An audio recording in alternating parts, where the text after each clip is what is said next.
Oh, excuse me. I was just enjoying my evening around the square and dreaming of my brand... I'm so sorry. Where are my manners? My name is Millie Gray.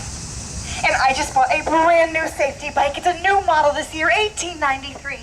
Tires are rubber now instead of metal or wood, so there's less chance of being thrown over the bars if you hit a bump in the road. The ride is actually quite pleasant, much of the time. In fact, did you hear about the trip my cousin Ernie Root and I took last summer? Ernie and I were sitting on the front porch of his home one evening after our ride around the square and drinking our sarsaparilla when I was telling him that Fanny Thompson and others were taking the train to Illinois to see the World's Fair. Those in Chicago are bragging so much about that Columbian exhibit that the mayor of New York started calling it the Windy City. Perhaps you've heard of that too. I personally feel that last year's fair in Paris with the Eiffel Tower will forever be my favorite. I fully intend to see it someday, for they left it standing after the fair. Well, anyway, I convinced Ernie to take a trip with me. I said, let's do something we'll remember for the rest of our lives, Ernie. He thought my idea first rate.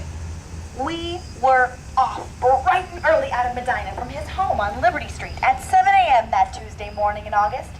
We rode through York Township, where the roads were in fair condition after much work late last spring, and onward 43 miles to Norwalk. After another 35 miles, we stopped in Bellevue for supper and traveled an additional 28 miles until we reached Astoria, Ohio, shortly before 9 o'clock in the evening. I checked my odometer, and it read 106 miles, all in one day. We returned to Medina 2 days later using an alternate route through Tiffin, Clyde, and Norwalk. Those in Norwalk remembered me, for I had been through town only 2 weeks earlier on my machine on an excursion to Lakeside, Ohio, and always in the company of a gentleman, of course. I remember somebody in the crowd remarking that I was one of the most graceful and accomplished bicyclists in all of Ohio. Of course, women have only really recently had the opportunity to ride the machines. We simply couldn't ride some of the high-wheelers like the penny farthing or the ordinary that you might see around the square. The dresses can be easily managed now because of the lower bar on the bicycle. Some women tried riding the high-wheelers in their bloomers, but their reputations were worse for the experience.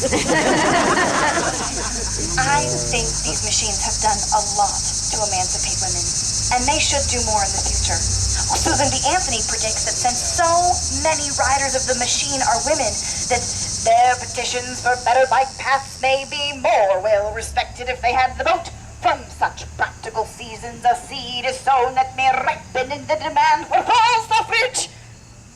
Well, as you can see, we may not have the vote yet, but we're certainly not sitting around twiddling our thumbs either.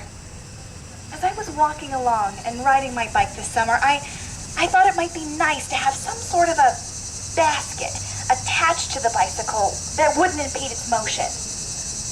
I think I may ask my Uncle Root about the matter. And I think I'm going to try a pair of bloomers myself next spring.